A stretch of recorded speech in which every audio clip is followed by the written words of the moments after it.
नबी की इश्क़ के साथे में डल गया कि जो भी नबी की इश्क़ के साथ में डल गया उसका कसम खुदा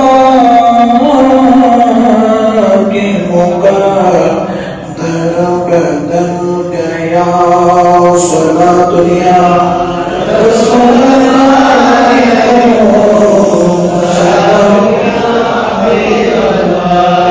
अल्लाहुम्मा सल्ली अला सय्यिदिना मुहम्मद नबियना शफीअना अल्लाहुम्मा सल्ली अला सय्यिदिना मुहम्मद नबियना शफीअना मौलाना मुहम्मद पढ़ो जिक्र करो नबीर दरूद सैयदना दरूद पढ़ो जिक्र करो नबीर दरूद सैयदना दरूद शरीफ ना पढ़िले दरूद शरीफ ना पढ़िले मलक जिंदा হবে না अल्लाहुम्मा सल्ली अला सय्यिदिना मुहम्मद नबियना शफीअना मौलाना मुहम्मद बिस्मिल्लाहिर रहमानिर रहीम या अय्युहल्लज़ीना आमनू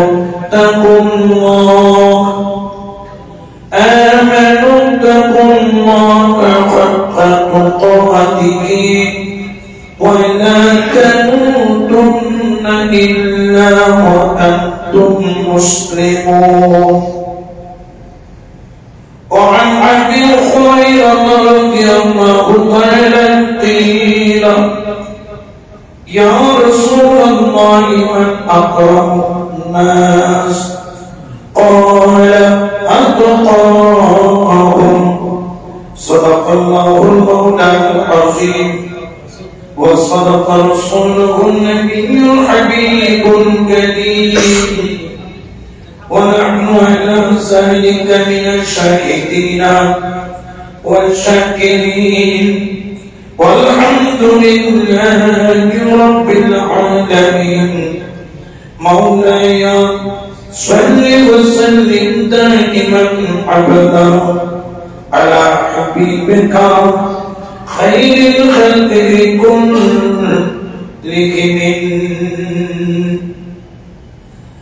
الحمد لله شكرا لله আল্লাহ জাল্লা মাসলুকুর দরবারে লাখো কোটি শুকরিয়া যিনি আমাদেরকে আজকের এই পবিত্র ইয়াউমুল জুমার এই দিনে মহান রব্বুল আলামিনের বন্দেগী করার উদ্দেশ্যে ঐতিহ্যবাহী সৈয়দ হাসান আলী জামে মসজিদের মধ্যে আশা বসার যে তৌফিক মেহেরবানি দান করেছেন উচ্চ আওয়াজে বলি আলহামদুলিল্লাহ এবং সাথে সাথে লাখ কোটি দরুদ সালাম দয়াল নবী নূর নবী জিন্দা নবী রাহমাতুল লিল আলামিনের দরবারে সাথে সাথে আসহাব রাসূল খুলাফায়ে রাশিদিন পাকে পঞ্জতন হাসনাইন করিমের দরবারে কোটি কোটি দরুদ সালামের নজরানা পেশ করে বিল খুসুস গৌসে বাগদাদ খাজা গরিব নওয়াজ গৌসুল আজম মজমুনের কিবলার দরবারে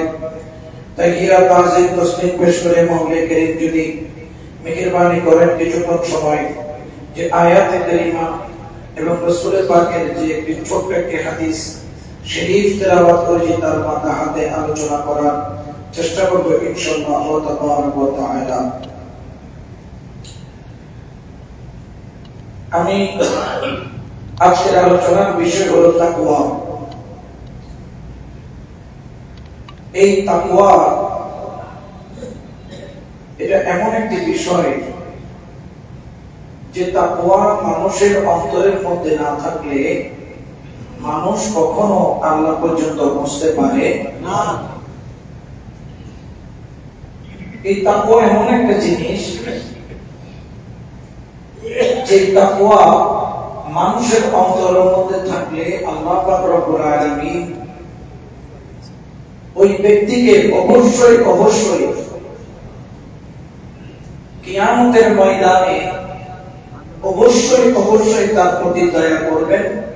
আগে হোক পরে হোক অবশ্যই তার তকদীরে নসিবের মধ্যে জান্নাত দান করবেন। তো এই জন্য তাকওয়া সম্পর্কে যদি আমরা না বুঝি, তাকওয়া সম্পর্কে যদি আমরা না জানি, তাহলে দেখা যাবে যে আমরা যারা মূলত আল্লাহকে পাওয়ার আকাঙ্ক্ষা রাখি, আমাদের জীবনটা অতিবাহিত হয়ে যায়, কিন্তু আমরা মুত্তাকি হতে পারি না। মাওলা আলী কাররামাল্লাহু ওয়াজহাহু তিনি চার বিষয়কে তাকওয়া বলেছেন। কয় বিষয়কে? এক নাম্বার হলো মিন খাশিয়াতিল্লাহ, আল্লাহর ভয়। কার ভয়? দুই নম্বর তিনি বলেছেন তাকওয়া বলা হয় কোরআন হাদিসের আলোকে নিজের জীবনকে পরিচালনা করা বা কোরআন হাদিস অনুযায়ী নিজের জীবনকে পরিচালনা করার নাম তাকওয়া। বড় করে বলে সুবহানাল্লাহ।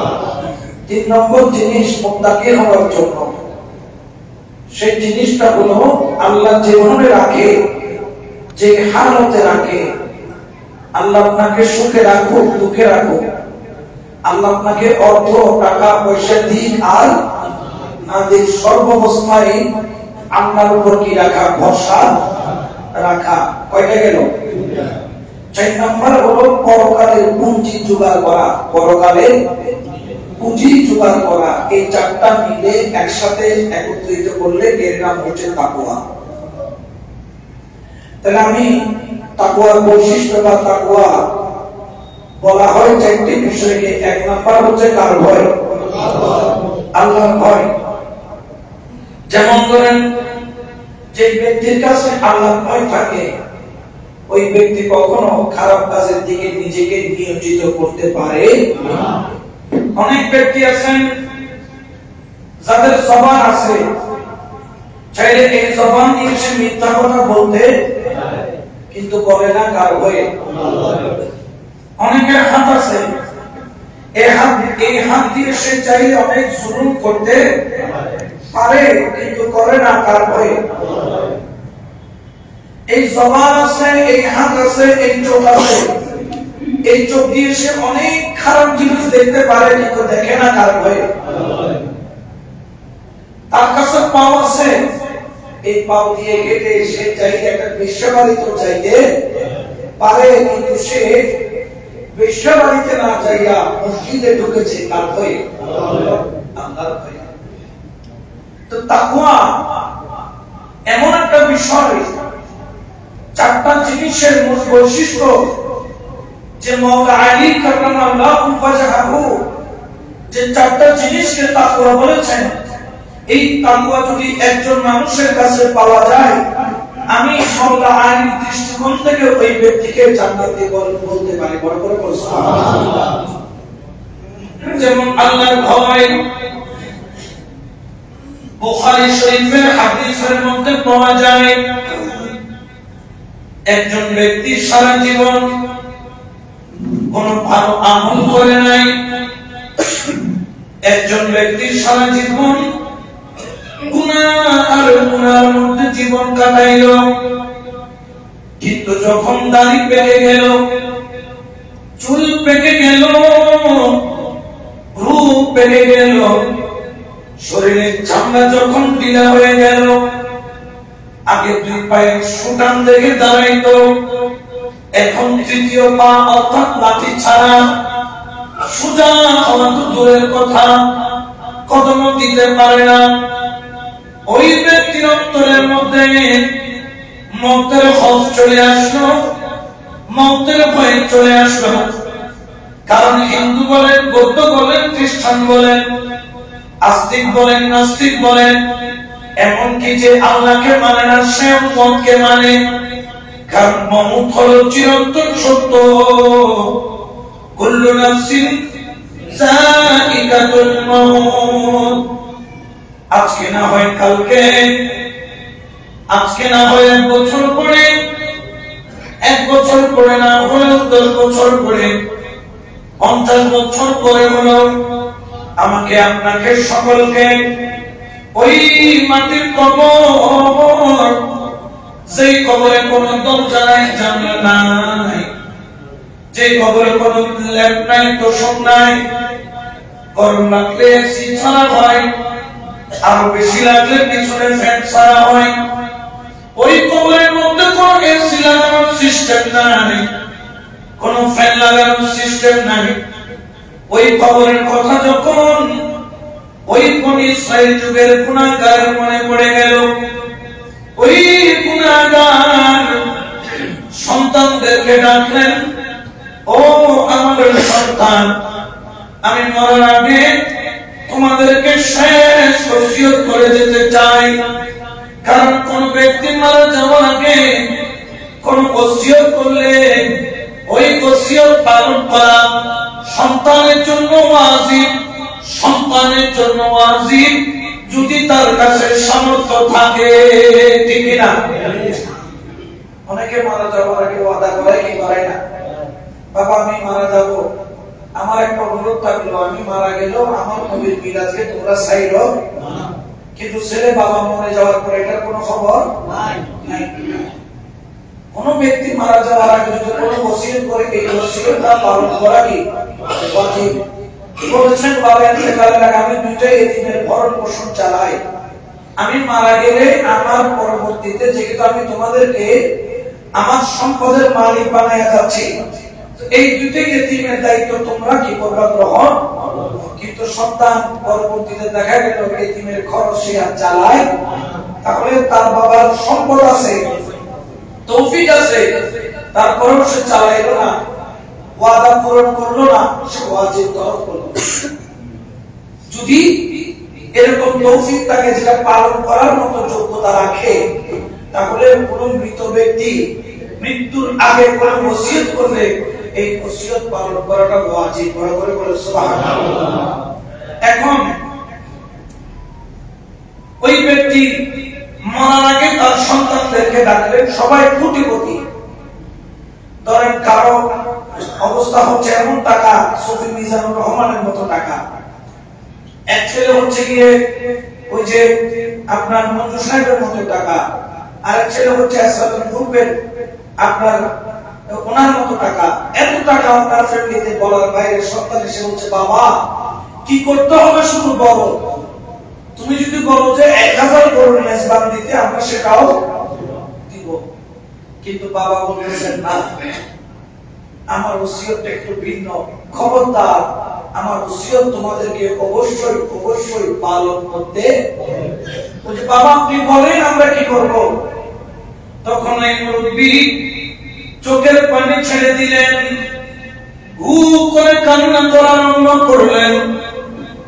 2 চোখের পানি ছেড়ে ওই বনি ইসরাইল যুগের ওই গুনাহগার ব্যক্তি বললেন, বাবা আমি যদি মারা যাই তোমরা আমাকে কবর দিও না, আমি যদি মারা যাই তোমরা আমার জানাজা দিও না। আমি যেই দিন মারা যাব কতগুলো বনের লাকড়ি জোগাড় করবা, লাকড়ির মধ্যে আগুন জ্বালাইয়া আমার দেহটারে পুড়াইয়া ফেলবা। যে ছাইগুলা থাকবে সোজা পাহাড়ের উপরে চলে যাবে, দক্ষিণা বাতাস যখন মারবে ওই বাতাসের সাথে ছাইগুলা সাগরের মধ্যে উড়াইয়া দিবে। বড় করে বলেন নাউজুবিল্লাহ। ইনি ওসিয়ত করতেছেন কি করে ফেলার জন্য। এখন সন্তান কান্না করতেছে, বাবা এটা কি ওসিয়ত, এটা আমাদের দ্বারা পালন করা সম্ভব। বাবা বলছেন তোমরা ওয়াদা করেছো আমার ওসিয়ত কি করবা, আমার ওসিয়ত তোমাদেরকে পালন করতে হবে। এই বলে ওই ব্যক্তি ওই জায়গায় ইন্তেকাল করলেন বা মারা গেলেন। এখন বাবার ওসিয়ত অনুযায়ী সন্তান তাকে জ্বালিয়ে দিল, ছাইগুলা নিয়ে পাহাড়ের উপর থেকে উড়িয়ে দিল, কিছু ছাই সাগরে পড়লো, কিছু ছাই পাহাড়ে পড়লো, কিছু ছাই জমিনে পড়লো, কিছু ছাই বৃষ্টির পানির সাথে মিশে গেল, তার শরীরটা ছাইয়ে রূপান্তরিত হয়ে সারা দুনিয়ার মধ্যে ছড়িয়ে পড়লো। আল্লাহ জিবরাইলকে ডাক দিয়ে বলেন, জিবরাইল, আমার বান্দা মনে করেছে যে ছাই হয়ে গেলে আমি তাকে ছাই থেকে আবার তুলতে, সে মনে হয় সেটা মনে করেছে। প্রত্যেকটা ছাই জোগাড় করো, তাকে আমার সামনে হাজির করো। উচ্চ আওয়াজে বলেন না সুবহানাল্লাহ। কার সামনে হাজির করতে বলছে?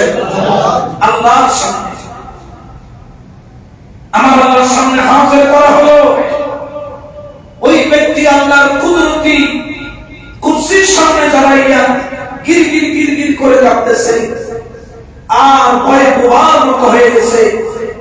আল্লাহ জাল্লা জালালহু কুদরতি আওয়াজ দিয়ে বলছেন, বান্দা, তোকে তো আমি বড় মহব্বত করে বানাইছি, সারা পৃথিবী আমি বানাইছি কুন ফায়াকুন দিয়ে, কিন্তু তোরে বানাইছি আমার কুদরতি হাত দিয়ে।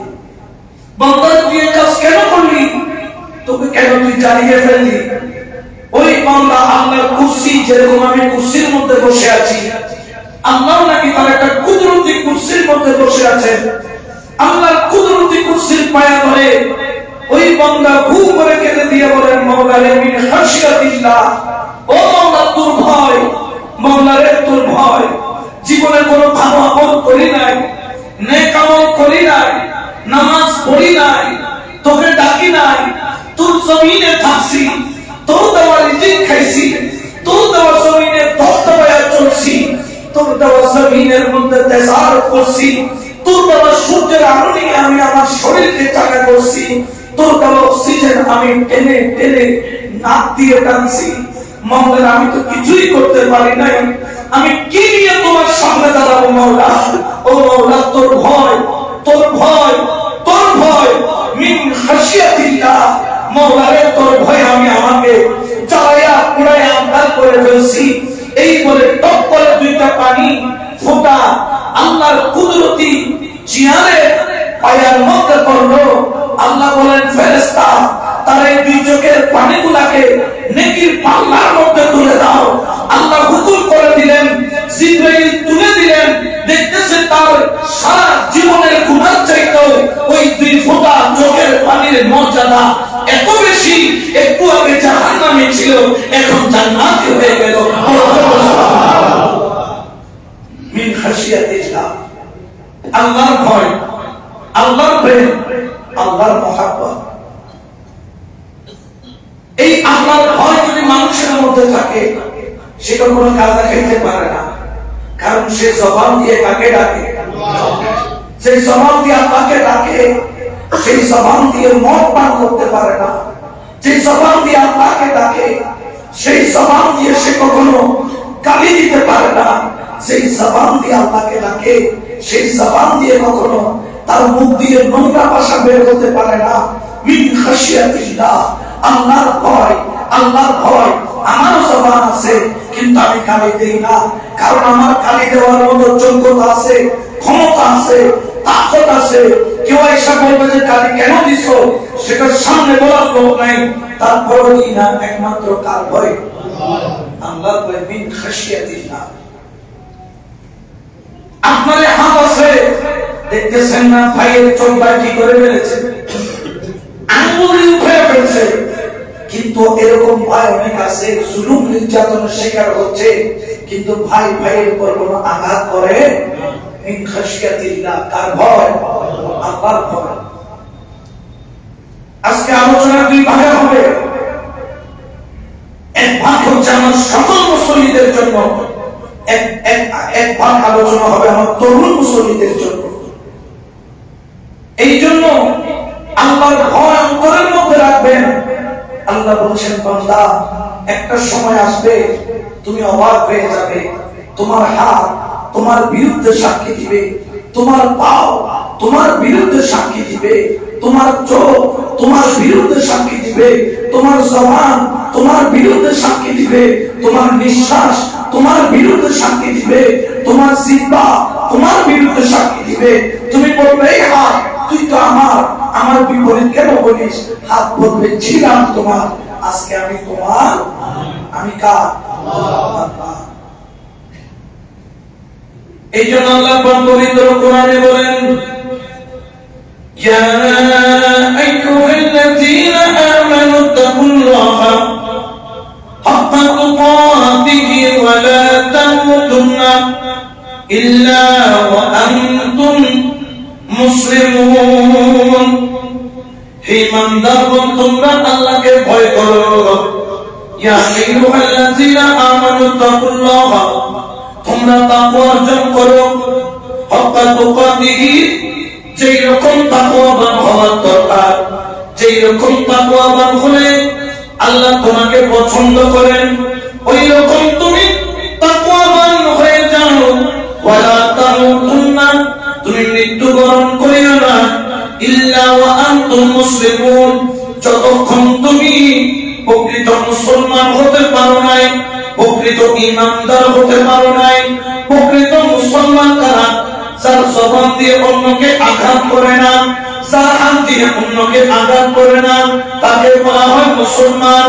মুসলমান কাকে বলা হয়? আত্মসমর্পণকারী। কোন আত্মসমর্পণকারী? যে আল্লাহর সামনে নিজেকে বিলিয়ে দেয়, আল্লাহর সামনে নিজেকে কুরবান করে দেয়। এই জন্য জেনে রাখো, আমার রাসূলের একজন সাহাবী ছিলেন, যেই সাহাবীর নাম হলো হযরত সালাবা রাদিয়াল্লাহু তাআলা। আমার রাসূল তাকে এত ভালোবাসতেন যে কিনা আমার রাসূলের পাকের একজন মুখবির ছিলেন, রাষ্ট্রীয় দূত ছিলেন, অর্থাৎ তিনি রাষ্ট্রীয় চিঠি এক জায়গা থেকে আরেক জায়গার মধ্যে আদান প্রদান করতেন। বলে বলেন সুবহানাল্লাহ। ও যুবক, হযরত সালাবা রাদিয়াল্লাহু তাআলা বয়স এক রাওয়ায়াতের মধ্যে আছে 16, আর এক রাওয়ায়াতের মধ্যে আছে 17। 16 বছরের যুবক, 17 বছরের যুবক, যে আমার রাসূলের পাকের রাষ্ট্রীয়ভাবে দয়াল নবী রাহমাতুল লিল আলামিনের যিনি এত কাছে হয়েছেন, এতটুকু বিশ্বাস করতেন আমার নবী, যাকে তিনি নিজের বান্দা বাহক বানিয়েছিলেন, গোপন চিঠি আদান প্রদান করতেন। আর আমার কামলিওয়ালা নবী একদিন ওনাকে একটা চিঠি দিলেন, এই সালাবা, যাও যাও যাও, অমুক জায়গায় আমার একজন অমুক ব্যক্তি আছে, তাকে চিঠিখানা পৌঁছে দিয়ে আসো। সুবহানাল্লাহ। তিনি দেরি করলেন না। আধা বেলার পর যাইতে লাগে আধা বেলা, আসতে লাগে আধা বেলা, তিনি দেরি করলেন না। ঘোড়ার উপর উঠলেন, চিঠিটা ঘোষের মধ্যে নিলেন, নিয়ে সোজা রওনা হলেন। চিঠিটা যখন দিয়ে দিলেন, আসার সময় দেখা গেল তিনি একটা গ্রামের ভিতর দিয়ে যান, গ্রামের রাস্তা দিয়ে যান, গ্রামের ভিতর দিয়ে যান। হঠাৎ করে একটা ঘর, যে ঘরের পাশে একটা গোসলখানা রয়েছে, যে গোসলখানার চারিদিকে একটা পর্দা দেওয়া রয়েছে, এমন একটা বাতাস আসলো, ওই বাতাসের পর্দাটা উঠে গেল। ওই গোসলখানার মধ্যে একজন যুবতী মহিলা, যে কিনা গোসল করছিল, ওই মঙ্গল হযরত সালাবার চোখের মধ্যে পড়ে গেল। আর যখন চোখের মধ্যে পড়লো, 16 বছর 17 বছরের যুবক নিজের মধ্যে কিছুক্ষণের জন্য কাবু হারিয়ে ফেললেন। আবার পরক্ষণে মনে করলেন, এই সালাবা, তোকে তো রাসূল কত ভালোবাসে, রাসূল কত তোকে মহব্বত করে, রাসূল তোকে মুখবির বানাইছেন, রাসূল তোকে বিশ্বাসযোগ্য মুখবির বানাইছেন। আজকে তুই তো রাসূলের আমানতের খিয়ানত করলি, তুই কেন নজর দিয়ে তাকাইলি? পর্দা উঠে যা, দুনিয়া ধ্বংস হয়ে যা, কেন তুই তাকাইলি? তুই তো রাসূলের নাফরমান হয়ে গেলি, রাসূলের বিশ্বাসের অযোগ্য হয়ে গেলি, রাসূলের ভালোবাসার অযোগ্য হয়ে গেলি। এই বলে তিনি আর রাসূলের দরবারে গেলেন না, এক জঙ্গলের দিক দিয়ে হাঁটা আরম্ভ করলেন। পাহাড়ের মধ্যে যাইয়া মাওলার দরবারে সিজদায় পড়ে কাঁদে, শুধু দুই চোখের পানি ছাড়ে, আর নিজের ভুলের জন্য অনুশোচনা অনুশোচনা অনুশোচনা করা আরম্ভ করে। ও যুবক, তোমার হাতে একটা অ্যান্ড্রয়েড ফোন আছে, এই ফলটা তুমি চাইলে ভালো কাজে ব্যবহার করতে পারো, আবার চাইলে খারাপ কাজে ব্যবহার করতে পারো। তুমি ভুলবশত খারাপ রাস্তায় চলে গেছো, কিন্তু তোমার মধ্যে যদি কোরআন এবং সুন্নাহর জ্ঞান থাকে, তোমার মধ্যে যদি হক হালালের জ্ঞান থাকে, মিন খাশিয়াতিল্লাহ থাকে, আজকের আলোচনা শোনার পরে তুমি আল্লাহর দরবারে খালেস নিয়তে এমন তওবা করবা। আমার হযরত সাহাবা আল্লাহর দরবারে কান্না করা আরম্ভ করলেন। এমন কান্না একদিন নয়, 2 দিন নয়, 3 দিন নয়, 40 দিন পার হয়ে গেল। সে আর জঙ্গল থেকে নবীর দরবারে আসে না, শুধু কান্দে আর কান্দে, চোখের পানি ছাড়ে আর আল্লাহর দরবারে ফরিয়াদ করে, আল্লাহ রাসূল আমাকে এত ভালোবাসতো, মনে হয় তুমি আয়াত নাযিল করে দিয়েছো, আমি ভুল করেছি, আমার ভুলটা মনে হয় জানাই দিয়েছো। আমি এই চেহারা আমার মুস্তাফাকে কেমনে দেখাবো, আমার এই সুরত আমার নবীকে কেমনে দেখাবো, আমার এই সুরত আমার নবীকে দেখানোর যোগ্যতা আমার নাই। এই বলে বলে চোখের পানি ছাড়া আরম্ভ করলেন। একদিন চলে যায়, 2 দিন চলে যায়, 1 সপ্তাহ যখন গেল, 15 দিন যখন গেল, আমার নবী মসজিদে তাকায়, আইনা সাহাবা, সাহাবা কোথায়? ডানো সাহাবা নাই, বানো সাহাবা নাই, সামনে সাহাবা নাই। ইয়া রাসূলুল্লাহ, আজকে দীর্ঘদিন হয়েছে সাহাবাকে খুঁজে পাওয়া যায় না। আমার রাসূলের পাক হযরত সালমান ফারসি এবং হযরত ফারুক আযম 2 জনকে নির্ধারণ করে দিয়ে আরো কয়েকজন সাহাবা দিলেন, যাও যাও যাও, আমার সাহাবাকে খুঁজে বের করো। আমার সাহাবা কোথায়? আমার সাহাবা কোথায়? আর আমার সাহাবা কোথায়? সুবহানাল্লাহ। যিনি বুঝতেছেন তার নাম হচ্ছে রাহমাতুল লিল আলামিন। কিয়ামতের ময়দানে আপনাকে রাসূল খুঁজবে কি খুঁজবে না? আপনি রাসূলের উম্মত না, রাসূল আপনাকে ডাকবে কি ডাকবে না? আইনা উম্মতি, কোথায় আমার উম্মত বলে ডাকবে। কি চেহারা সেই দিন আপনি আপনার রাসূলকে দেখাবেন, কর্ম নিয়ে আপনি আপনার রাসূলের সামনে দাঁড়াবেন। ও মুমিন বান্দা, আজকে যদি তোর চোখের পানি না ঝরে, আজকে যদি তোমার ভুল তুমি বুঝতে না পারো, আজকে যদি তুমি মাওলার কাছে তওবা না করো, এই মসজিদ থেকে জান নিয়ে ঘরে যাবা তার কোনো গ্যারান্টি নাই। এখান থেকে হায়াত নিয়ে যাবা, গ্যারান্টি নাই। কত জনের মৌত দেখেছি ইউটিউব ফেসবুকের মধ্যে, সিজদায় পড়েছে, সবাই সিজদা থেকে উঠেছে, কিন্তু যুবক সিজদা থেকে ওঠে না। কতজন সিজদা দিয়েছে, কতজন সিজদা থেকে ওঠে, ওই মুরব্বি সিজদা থেকে ওঠে না, কাঁদতেছেন। ইমামকেও সিজদার মধ্যে ইন্তেকাল হইতে ভিডিও দেখেছি, মুসল্লিকেও সিজদার মধ্যে ইন্তেকাল হইতে ভিডিওতে দেখেছি। আজকে কি তোমার তওবা করার সময় হয় নাই? আজকে কি তোমার পরিবর্তন হওয়ার সময় হয় নাই?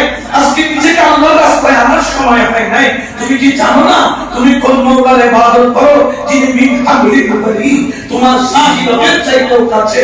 তুমি কি জানো না আইনামা তাওয়াল্লু ফাসাল্লু ওয়াজহুল্লাহ, যেদিকেই তাকাও সেদিকে তোমার মাওলা তোমাকে দেখতেছে।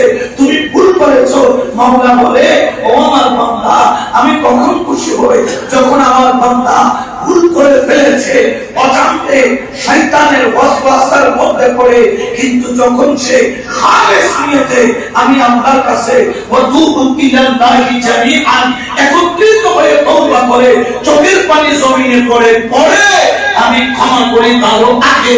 উচ্চ আওয়াজে বলে সুবহানাল্লাহ। হযরত সাহাবার কোন খবর? ফারুক আযম সালমান ফারসি সাহাবাকে খুঁজতেছেন, মাঠের বন্দরে খুঁজতে খুঁজতে খুঁজতে খুঁজতে হয়রান। প্রায় 40 দিন চলে গেছে, সাহাবার কোনো খবর নাই। আমার হযরত সাহাবা রাদিয়াল্লাহু তাআলা তাকে খোঁজার জন্য সালমান ফারসি ফারুক আযম চাইতে চাইতে জঙ্গলের রাস্তা দিয়ে গেল। চাই একজন রাখালকে পাইলেন, পরে রাখাল, আমার সাহাবাকে তোমরা দেখেছো? রাখাল বলেন, কোন সাহাবা? বলে, দেখতে এমন, লম্বা এমন, গঠনটা এমন, সুন্দর এমন, আজকে এতদিন যাবত পাওয়া যায় না। দেখে রাখালের চোখ দিয়ে বাইয়া বাইয়া পানি পড়তেছে। রাখালকে বললেন, তুমি কেন কাঁদো? রাখাল বলে জানি না উনি সায়লাবা কিনা, কিন্তু আজকে 40 দিন হয়ে গেল একটা যুবক এই পাহাড়ের উপরে সিজদায় করে শুধু কাঁদে, চোখের পানি ছাড়ে, দুই চোখের পানি ছেড়ে শুধু কাঁদে। কি জানি মওলার কাছে ক্ষমা চাই, খালি বারবার বলে আমি তো পাপী হয়ে গেলাম, আমি গুনাহগার হয়ে গেলাম, এই মুখ কেমনে আমি আমার রাসূলকে দেখাবো। সন্ধ্যাবেলায় একবার নামে আমার বড় মায়া হয়, আমি বকরি থেকে দুধ দহন করে এক বাটি দুধ দেয়, দুধগুলা যখন পান করে দুধের ফোঁটার চাইতেও চোখের পানির ফোঁটা বেশি পড়ে, দুধের পানিটা চোখের পানি দ্বারা ভরপুর হয়ে যায়। উচ্চ আওয়াজে বলেন সুবহানাল্লাহ। এগুলা এই বর্তমানের গুনাহ যেগুলো আমরা করছি তার তুলনায় এই গুনাহগুলা কোন গুনাহ জোরে বলে না গুনাহ, কিন্তু কাঁদতেছেন কার ভয়ে? জোরে বলে না কার ভয়ে? ওরা রাসূলের সাহাবী ছিল, আমরা রাসূলের সাহাবী হতে পারি নাই, কিন্তু আমরা রাসূলের উম্মত হয়েছি। রাসূলের কি হয়েছে? উম্মত হয়েছে। আমাদের ওই বিচার হবে কি হবে না? হবে, কিয়ামতের ময়দানে হবে। তুমি মনে করছো তোমার যৌবন সারা জীবন থাকবে, একদিন তুমি ঝুঁকে পড়বা। তুমি মনে করছো তোমার ক্ষমতা, তোমার পাওয়ার সারা জীবন থাকবে, এই ক্ষমতায় পাওয়ার চলবে না। ডাক্তার বলবে পৃথিবীর কোন মেডিসিন তোমাকে আর ভালো করতে পারবে না। তোমাকে যদি এখান থেকে মাউন্ট এলিজাবেথ হাসপাতালে নিয়ে যায়, মৌতের দাওয়া যখন চলে আসবে, মৌতের দাওয়া যেদিন চলে আসবে, ওই দিন পৃথিবীর কোন ঔষধ তোমাকে, আমাকে, কাউকে এই দুনিয়ার মধ্যে থাকতে দিবে না। আমি আপনি সকলেই দুনিয়া থেকে চলে যাব। হযরত ফারুক আযম বললেন আমরা পাহাড়ে যাব না, গেলে আমাদেরকে দেখে হয়তো সে চলে যেতে পারে, যখন নামবে দুধ পান করা শেষ হবে আমরা তাকে ধরবো। যখন আসলো দুধ পান করলো, হযরত ফারুক আযম সালমান ফারসির সামনে আসলেন, দেখে লজ্জায় ওই মুখ লুকিয়ে হযরত সালাবা রাদিয়াল্লাহু তাআলা জঙ্গলের দিকে দৌড় মারে। সালমান ফারসি জড়াই ধরে বলে তুমি এরকম করছো কেন? বলছে আমাকে ধরিও না, আমার মাথার তালু থেকে পায়ের তালু পর্যন্ত গুনাহ, আমি গুনার সাগরের মধ্যে হাবুডুবু খাচ্ছি, আমি রাসূলের আমানতের খিয়ানতদারি করতে পারি নাই, আমানতদারি করতে পারি নাই, খিয়ানত করেছি রাসূলের আমানতের, আমাকে ছেড়ে দাও, আমাকে ছেড়ে দাও। বারবার যখন বলেন ফারুক আযম ধরে রাখলেন, কি হয়েছে বলো? কিন্তু ওই আশেক বলেন, সাহাবা রাদিয়াল্লাহু তাআলা বলেন, ও ফারুক আযম বলো বলো বলো, জিবরাইল আলাইহিস সালাম আমার জন্য কোন আয়াত নাযিল করছে কিনা বলো, আল্লাহ কোন আয়াত নাযিল করছে কিনা বলো, আমার ব্যাপারে কোন ফতোয়া আছে কিনা বলো। এই যখন বললো তখন বললেন না না, তখন বললেন কেন আসলো না? বলে চলো রাসূলের দরবারে যাই। কিন্তু সাহাবা বলেন আমি আমার জান চলে যেতে পারে, এই চেহারা মুস্তাফাকে আর দেখাইতে পারবো না, আমি এত গুনাহগার, এত বড় পাপী বান্দা। কিন্তু না, সাহাবাকে ধরে রাসূলের দরবারে নিয়ে যাওয়ার জন্য করে নিলেন। আর সাহাবা প্রতি রাস্তার মধ্যে শুধু কান্দে আর কান্দে, মদিনায় ভয়ে ঢুকতে চায় না। ঘরের মধ্যে গেল, বলে চলো মসজিদে নববীতে। কিন্তু হযরত সাহাবা রাদিয়াল্লাহু তাআলা তিনি মসজিদে যাইতে ভয় পান। তিনি বলেন আগে রাসূল একামতে দাঁড়িয়ে যান, আমি এই চোখ দিয়া আমার রাসূলের চোখের সাথে চোখ মিলাইতে পারবো না, কারণ এই চোখ দিয়া আমি যে গুনাহ করেছি, এই চোখ দিয়ে রাসূল দেখার যোগ্যতা আমি সাহাবার নাই। সুবহানাল্লাহ। এই চোখ দিয়া রাসূলের দিকে তাকানোর যোগ্যতা আমার নাই। যুবক, তোমার মোবাইলের চোখ দিয়ে তুমি কত কিছু দেখো, তোমার কি মনে হয় না হযরত সাহাবার চাইতে তোমার কঠিন পরিণতি আসতে পারে? যুবক, আজকে তোমার এই যৌবন তুমি ভুল পথে ব্যয় করতেছো। হযরত সাহাবার আদর্শের সাথে তুমি চলে আসো। যখন রাসূলের পাক নামাজে দাঁড়াইলেন, হযরত সাহাবা রাদিয়াল্লাহু তাআলা তিনি মসজিদের মধ্যে আসলেন, আর যখন নামাজে দাঁড়াইলেন রাসূলের জবানে যখন কোরআন যখন তেলাওয়াত শোনা আরম্ভ করলেন, হযরত সাহাবা কাঁদতে কাঁদতে কাঁদতে কাঁদতে প্রথম রাকাতে বেহুশ হয়ে পড়ে গেলেন। সবাই নামাজ শেষে ধরাধরি করে ঘরে নিয়ে গেল। কিছুক্ষণ পর আমার কামলি বলেন নবী নূরুন নবী রাহমাতাল লিল আলামিন উনার ঘরে এসে তাশরীফ আনলেন। হযরত সাহাবা মুটি শুটি মেরে পাটা পড়ে মুস্তাফাকে দেখে খুব করে কাঁদতেছে, আর রাসূলের পাকের চেহারার দিকে তাকাইয়া কান্না করতেছে। আর মুখের কোনো আওয়াজ নাই, জবানে কোনো শব্দ নাই, নিজের কোনো ধরনের আপত্তি বিনতি নাই, শুধু তাকায়া ফেল ফেল করে মুস্তাফার দিকে তাকায় আছে। আর চোখের পানি ঝরঝর করে ছেড়ে শুধু কাঁদে আর কাঁদে। আমার রাসূল বলল, সাহাবা আয় আমার কোলে, আয় আমার কোলে মাথা রাখ। সাহাবা কেঁদে বলে, ইয়া রাসূলুল্লাহ, আমি তো আপনার বিশ্বাসের যোগ্য নই। আপনি যে বিশ্বাস দিয়ে আমাকে অন্তরে জায়গা দিয়েছেন, সেই বিশ্বাস আমি রাখতে পারি নাই। সাহাবা কাঁদতেছে, 104 ডিগ্রির উপরে জ্বর, জ্বরের কারণে থরথর করে কাঁপে। রাসূলের পাকের দিকে তিনি তাকাবেন এই যোগ্যতা ওনার নাই, চোখের পানি ঝরে আর মুস্তাফার দিকে দিকে কাঁদে। আমার রাসূলের পাক বললেন, সাহাবা কাঁদলি কেন, বল কি হয়েছে বল। ইয়া রাসূলুল্লাহ, আমি তো আপনার আমানতদারি করতে পারি নাই, আমার চোখ ভুল দিকে চলে গিয়েছে, জেহেনের মধ্যে খারাপ খেয়াল এসেছে। ইয়া রাসূলুল্লাহ, আমি তো অপরাধী। জেহেনে শুধু থাকার কথা ছিল নবীর আদেশ, জেহেনে থাকার কথা ছিল কুরআন সুন্নাহর আদেশ, জেহেনে থাকার কথা ছিল শরীয়তের আদেশ, জেহেনে থাকার কথা ছিল মুস্তাফার প্রেমের আদেশ। আমি তো আদেশকে ভঙ্গ করেছি। ইয়া রাসূলুল্লাহ, ইয়া হাবিবাল্লাহ, আপনি আমাকে ক্ষমা করুন, আল্লাহ আমাকে ক্ষমা করুন, আমি তো ক্ষমার অযোগ্য। এই বলে যখন কাঁদে আমার কামলিওয়ালা নবী সাহাবাকে কোলের মধ্যে বুকে জড়াইয়া আমার নবী বললেন, সাহাবা তোর চোখের পানি এমন ভাবে পড়েছে, আমার আল্লাহ তোর জীবনের গুনাহকে মাফ করে দিয়েছে। সুবহানাল্লাহ, তোর চোখের পানি তোর গুনাহকে কি করেছে, পরিষ্কার পাক সাফ করে তোকে পরিষ্কার করে দিয়েছে। আমার কামলিওয়ালা নবী তখন বললেন, রব্বানা আতিনা ফিদ দুনিয়া হাসানাত ওয়া ফিল আখিরাতে। এই আয়াতে কারিমা আমার সাহাবাকে শোনালেন। হযরত সাহাবা এখন কেঁদেছিলেন নিঃশব্দে, এখন কাঁদতেছেন একটা ছোট বাচ্চার মতো, চিৎকার করে করে কাঁদতেছে। আমার রাসূল শান্ত করতে পারে না। রাসূলের পাক সাহাবার মাথাটা রাসূলের কোল মোবারকে রাখলেন। সুবহানাল্লাহ, কার কোল মোবারকে রাখলেন? হায় হায়, ওই মাথা, ওই স্যার, যে স্যার রাসূলের কোলে, ওই স্যারের কোলে নিজের জীবন কুরবান, ওই খাট যে খাটে সাহাবা বসা, ওই খাট যে খাটে মুস্তাফা বসা, আমার রাসূলের কারীমের কদম মুবারক যে ঘরে পড়েছে, ওই ঘরকে লাখ সালাম, করুণ সালাম, কোটি কোটি সালাম। ওই ঘর কত দামি, যেই ঘরে মুস্তাফা কদম রেখেছে। মুমিন তরুণ ভাইরা, আজকে আসো তোমাকে একটা ঘর দেখাই, যে ঘরের মধ্যে মুস্তাফা কদম রাখবে, যেটা তোমার কাছে রয়েছে, সেই ঘরের নাম হলো হৃদয়।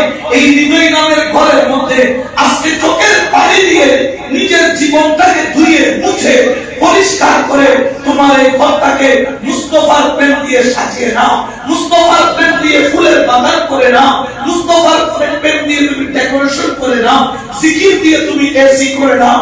খোদার কসম, পরিষ্কার অন্তর পেলে মুস্তাফা আয়েশা দিদার দিতে দেরি করে না।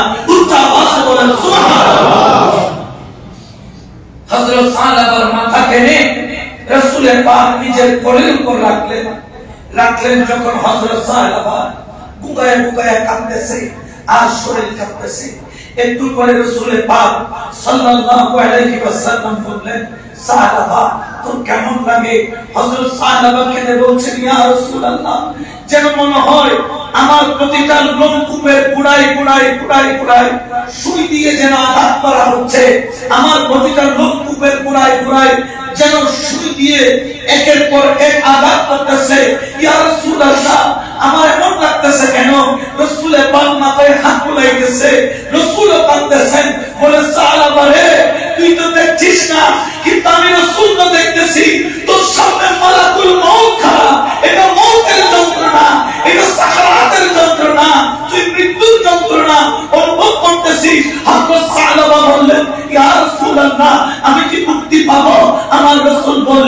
আল্লাহ তোকে ক্ষমা করে দিয়েছে। হযরত সাহাবা মুস্তাফার দিকে তাকিয়ে আছে, মুস্তাফা সাহাবার দিকে তাকিয়ে আছে, সাহাবা মুস্তাফার চোখের দিকে তাকিয়ে আছে, মুস্তাফার চোখ সাহাবার চোখের দিকে তাকিয়ে আছে। আশিক আর মাসুক এক জায়গায় বসা, আশিক মুস্তাফার বলে মাসুক আশিককে নিয়ে আছে। ওই সময় হযরত সাহাবার জবানে চলে আসলো লা ইলাহা ইল্লাল্লাহ মুহাম্মাদুর রাসূলুল্লাহ সাল্লাল্লাহু আলাইহি ওয়াসাল্লাম। এই কলমা পড়তে পড়তে রাসূলের পাকের কল মুবারকে হযরত সাহাবা ইন্তেকাল করলেন।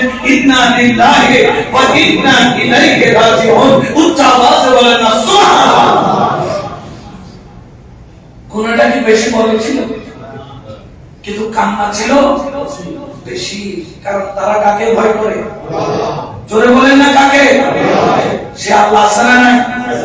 সে আল্লাহ দরবারে চোখের পানিতে এখন কবুল হয় না।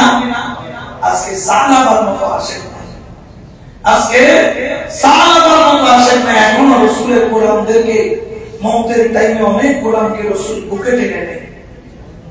এরকম অনেক আল্লাহওয়ালা আছে। আল্লাহওয়ালা হওয়ার জন্য মাস্টার ডিগ্রি পাস লাগে না, কামেল পাস সার্টিফিকেট লাগে না। দুনিয়াতে এই নামাজ বলেন, এই শরীয়তের আহকামগুলোকে পরিচালনা করার জন্য আমাদের সার্টিফিকেট লাগে, কিন্তু রাসূলের প্রেমিক হতে দুনিয়ার কোনো সার্টিফিকেট জোরে বলেন না লাগে। রাসূলের প্রেমিক হওয়ার জন্য অন্তরটা পরিষ্কার করা লাগে, অন্তরটা পরিষ্কার করতে হবে। যেটা পরিষ্কার না করলে তোমার কোনো মুক্তি নাই। কারণ তুমি পালাবা কোথায়? কোন জায়গায় আপনি পালাবেন? পালানোর কোন জায়গা আছে? এমন কোন জায়গা নাই যেখানে আপনি লুকায় থাকতে পারবেন। পালানোর কোন সুযোগ নাই। এই জন্য শায়ের বলেন মদিনা মদিনা আসে কোন মিনের ঠিকানা, বলো না মদিনা মদিনা আসে কোন মিনের ঠিকানা। হায় হায় দিলের চেয়ে কাঁদো তোমরা, দিলের চেয়ে কাঁদো তোমরা, হও না নবীর দিওয়ানা। মদিনা মদিনা আসে কোন মিনের ঠিকানা, বলো না মদিনা মদিনা আসে কোন মিনের ঠিকানা। সালাতু ইয়া রাসূল আলাইকুম। ওই সাহাবীর জানাজা যিনি পড়িয়েছেন তিনি হলেন দয়াল নবী রাহমাতাল লিল আলামিন। আমার নবী জানাজায় যখন যায়, আয় হায় হায়, নবী পাক সাল্লাল্লাহু আলাইহি ওয়াসাল্লাম পায়ের তালু জমিনে লাগাচ্ছে না, পায়ের তালু জমিনে লাগাচ্ছে না, পায়ের তালুগুলো আলগা করে আছে। আঙ্গুলের উপর ভর দিয়ে ভর দিয়ে ভর দিয়ে ভর দিয়ে রাসূলের পাক হাঁটতেছেন। সাহাবী বললেন ইয়া রাসূলুল্লাহ, আপনি আঙ্গুলের উপর কেন ভর দিয়ে হাঁটেন? রাসূল বলছেন সাহাবীরা, আজকে আমার সাহাবার জানাজা, এটা কোনো ছোট জানাজা নয়, এত বড় জানাজা আমি আগে কখনো দেখি নাই। আমার রাসূলের পাককে সাহাবীরা বললেন ইয়া রাসূলুল্লাহ, আমরা তো মাত্র অল্প কয়জন, জানাজার ময়দানে মাত্র অল্প কয়েকশো মানুষ, এখানে বিশাল ময়দান, এখানে ময়দানের 10 ভাগের 1 ভাগও ভরে, এখানে তো মাত্র অল্প মানুষ। আমার রাসূল বললেন না, ওরে সাহাবারে আমি তা দেখি তোমরা পা দেখো না, আমি কেন কদমকে জমিনের মধ্যে আমার পায়ের তালুকে কেন লাগাই না জানো? ইয়া রাসূলুল্লাহ কেন? বলে আমি কদম রাখার জায়গা পাচ্ছি না, কারণ আমার সাহাবার জানাজা পড়ার জন্য আল্লাহ তরফ থেকে কোটি কোটি কোটি কোটি ফেরেশতা আমার সাহাবার জানাজার মধ্যে জমায়েত হয়েছে। বলে বলে বলেন সুবহানাল্লাহ।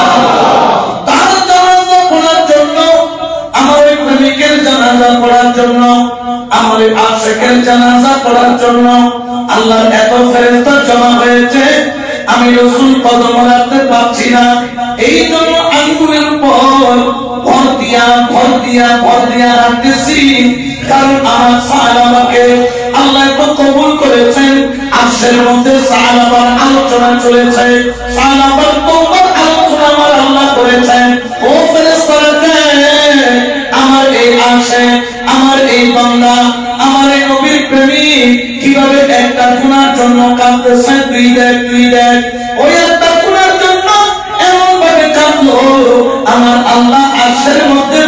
মিটায় দিলেন। সব ফেরেশতা বলে আল্লাহ যে আপনার জন্য এত প্রেমী, যে আপনার জন্য এত পাগল, আমরা ফেরেশতারাও তার জানাজার নামাজের মধ্যে শরীক হব, আমরাও তার জানাজার নামাজ আদায় করব। বড় করে বলেন সুবহানাল্লাহ। যার জানাজা পড়ার জন্য কোটি কোটি তো ফেরেশতা কি এখন নাই? শুধু কি সাহাবার জানাজায় আসে, আল্লাহওয়ালার জানাজায় আসে না? আল্লাহওয়ালাটা সেরকম করতে হবে। এই জন্য আজকে থেকে নিজেকে পরিবর্তন করে নেন, আজকে থেকে নিজের জীবনটাকে শুধরে নেন, আজকে থেকে নিজেকে আল্লাহর রাস্তায় রুজু করে নেন। وعن أبي هريرة رضي الله تعالى عنه قيل يا رسول الله صلى الله عليه وسلم من أقرب الناس। আমার রাসূল করিম সাল্লাল্লাহু আলাইহি ওয়াসাল্লাম কে প্রশ্ন করলেন, ইয়া রাসূলুল্লাহ, মর্যাদাবান ব্যক্তিটাকে, আকরামুন নাস, উত্তম মর্যাদার ব্যক্তিটাকে। আমার রাসূল বললেন, ক্বালা আত-তাকুম, যার মধ্যে তাকওয়া আছে। যার মধ্যে কি আছে? তাকওয়া মানে কার ভয়? জোরে বলেন না, কার ভয়? এই আল্লাহর ভয় থাকার দরকার আছে না নাই? এই জন্য সবাই মহব্বতে বলেন আল্লাহ আল্লাহ আল্লাহু লা ইলাহা ইল্লাহু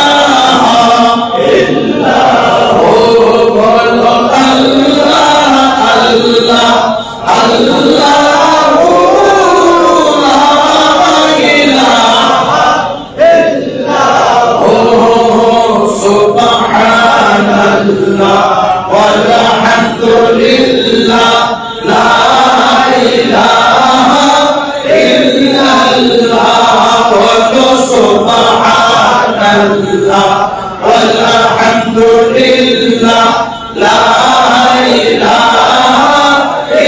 ilaha illallah la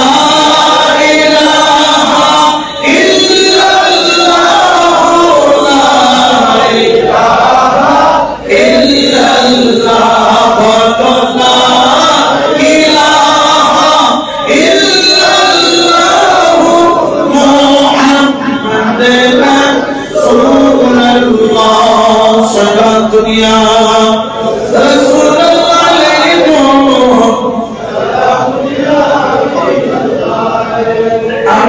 ঈমান বা তাকওয়া, খোদার ভয়, এটা থাকে কোথায়? অন্তরে বলেন তাকওয়া কোথায় থাকে? এই জন্য রাসূল পাক বলেছেন তাকওয়া হা গুনা। তাকওয়া কোথায়? অন্তরে। দাড়ির নাম তাকওয়া নয়, টুপির নাম তাকওয়া, লম্বা চোপার নাম তাকওয়া। তাকওয়া হচ্ছে কোথায় থাকে? এই জন্য অন্তরটা কি করতে হবে? পরিষ্কার করতে হবে। অন্তরে পরিষ্কার করার মেডিসিন আছে না নাই? অন্তর পরিষ্কার করার মেডিসিন অবশ্যই আল্লাহ পাক দিয়েছেন। এই জন্য আল্লাহ আমাদেরকে ওয়াকুনু মা'আস সাদিকিন, আল্লাহওয়ালার সঙ্গী হতে বলেছেন।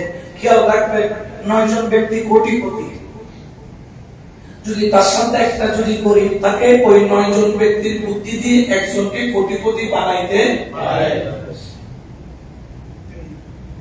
9 জন ব্যক্তি তারা হচ্ছে ফকির, একজন কোটিপতি ফকিরের সাথে চলতে চলতে সে কি হয়েছে? 9 জন ব্যক্তি নামাজি, তার সাথে একজন বেনামাজি থাকলে আস্তে আস্তে 9 জন ব্যক্তি বেনামাজি, তার সাথে একজন নামাজি চললে নামাজিটা আস্তে আস্তে 9 জন ব্যক্তি গাঁজাখি, একজন ব্যক্তি গাঁজা খায় না, কিন্তু 9 জনের সাথে চলতে চলতে সে কি খায়। এই জন্য সৎসঙ্গে অসৎসঙ্গে। আমার তরুণ ভাইদেরকে বলবো, তোমরা সৎসঙ্গ নিবা। সৎসঙ্গ তোমাদের জন্য নয়, তুমি যদি মুত্তাকি হতে চাও তোমাকে বেছে বেছে খেতে হবে। হযরত কেবলার একটা কালাম আছে না, কবুতরের মতো বাছিয়া বাছিয়া খাও। কবুতর দেখবেন শরীরের মধ্যে অনেক কিছু থাকে, নোংরা থাকে, ময়লা থাকে, হারাম থাকে, পায়খানা থাকে, বীজ থাকে, ভালো থাকে, সর্ষে দানা থাকে, ধানের দানা থাকে, কিন্তু কবুতর কখনো হারাম সে বেছে বেছে খায়, যেটা খাবার পবিত্র। এই জন্য দেখবেন মক্কা শরীফ, মদিনা শরীফ, হেরম শরীফে অনেক কবুতর আছে। অনেক কবুতর এরা কি করে? পায়খানা করে। কি করে? কিন্তু পায়খানা করলে জায়গাটা কি হয় না? না পা জোরে বলেন না মা। হারাম সে কি খায়? বাঁচিয়া বাঁচিয়া খায়, হালাল খায়। এই জন্য আপনাদেরকেও বেঁচে চলতে হবে। আপনি যেহেতু মুসলমান, সেহেতু আপনাকে খেতে কোনটা হালাল কোনটা হারাম আপনাকে বুঝতে হবে। খাওয়া তো সবাই খায়, খাওয়া কুকুরও খায়, খাওয়া মানুষও, কিন্তু কুকুরের খাওয়া আপনি খেতে পারবেন না। কুকুরের খাওয়ার স্টাইল আলাদা, কিন্তু আপনার খাওয়ার স্টাইল আলাদা। আপনার তরিকার সাথে যদি কুকুরের তরিকা মিলে যায়, আপনার মতো বদনসিব আর নাই। কুকুর যা পায় তা খায়, কুকুর যা দেখে তা খেতে চায়, আপনিও যা পান তা খেতে পারবেন না। আপনাকে খেয়াল রাখতে হবে কোনটাতে আমার আল্লাহ রাজি আর কোনটাতে আমার আল্লাহ নারাজ। এই জন্য খেয়াল রাখবেন, আজকের আলোচনা এখান থেকে শিক্ষা নেবেন, মুত্তাকি হওয়ার চেষ্টা করেন, রোজা রাখবেন বেশি বেশি। নফস যদি কন্ট্রোল না হয়, রোজা রাখবেন, সোমবারে রোজা রাখবেন, বৃহস্পতিবার রোজা রাখবেন, 13, 14, 15 আরবি তারিখ রোজা রাখবেন। রোজা মানুষের নফসকে কন্ট্রোল করে চেষ্টা করবেন রোজা রাখার জন্য। পঞ্চেখানা নামাজ 5 জামাত আদায় করার চেষ্টা করবেন, দেখবেন অন্তরের পাথর আস্তে আস্তে নরম হয়ে যাবে। আপনি যখন আল্লাহর প্রেমে ছুটবেন, আল্লাহ আপনার মধ্যে তাকওয়া দিবে। আর যখন এখানে তাকওয়া আসবে, চোখের পানি ঝরঝর করে পড়বে, কাউকে বলতে হবে না, অটোমেটিক চলবে। এই জন্য সব সময় আমার তরুণ ভাইরা যারা কলেজে পড়ো, স্কুলে পড়ো, 7, 8, 9, 10 ইন্টার যারা পড়তেছো, তোমাদের জীবনটা বড় দামি। তোমাদের বয়সে হযরত সাহাবা নিচে কেঁদে আল্লাহকেও রাজি করেছেন, রাসূলকেও রাজি করেছেন। যার জানাজায় কোটি কোটি রহমতের ফেরেশতা এসেছে। তো সেই সাহাবার মতো আল্লাহর দরবারে মুত্তাকির পরিচয় দেওয়ার আল্লাহ আমাদের তৌফিক দান করুন, আমিন। আমার জন্য দোয়া করবেন। আমার একটু জ্বর, আমি আজকে জ্বর নিয়ে আসছি, তো দোয়া করবেন আল্লাহ পাক যেন সুন্নিয়তের খিদমতের ময়দানে আছি। আল্লাহ পাক রেখেছেন, আমি সবসময় চেষ্টা করি অসুস্থ থাকলেও যাতে জুমা মিস না যায়, কষ্ট হয় আমার। কারণ রবিউল আউয়াল মাস, রবিউল সানি মাস এটা আমাদের জন্য খুবই বিজি মাস, কিন্তু তারপরেও চলে আসি কেন? কারণ আমার মুসল্লি কেরাম মুহাব্বত করে তাকিয়ে থাকে। আমি আলোচনা করতে না পারলে আমার নিজেরও কি লাগে, খারাপ লাগে, অস্বস্তি লাগে, ভালো লাগে না। এই জন্য আমার জন্য একটু দোয়া চেয়ে নিচ্ছি এবং আপনাদের জন্য আল্লাহর দরবারে ফরিয়াদ করি, মাওলা কারীম আপনাদের সবাইকে মুত্তাকি হিসেবে কবুল করুন, আমিন। আমার তরুণ তরুণ যুবক ভাইদেরকে ইমামে হাসনাইনে কারীমাইনের বাগানের ফুল হিসেবে কবুল করুন, আমিন। আমার তরুণ যুবক ভাইদেরকে আমার মাওলা কারীম আখিরে বায়াতের নজরে করম দিয়ে, রাসূলুল্লাহ নজরে করম দিয়ে তামিল করে, আমিন।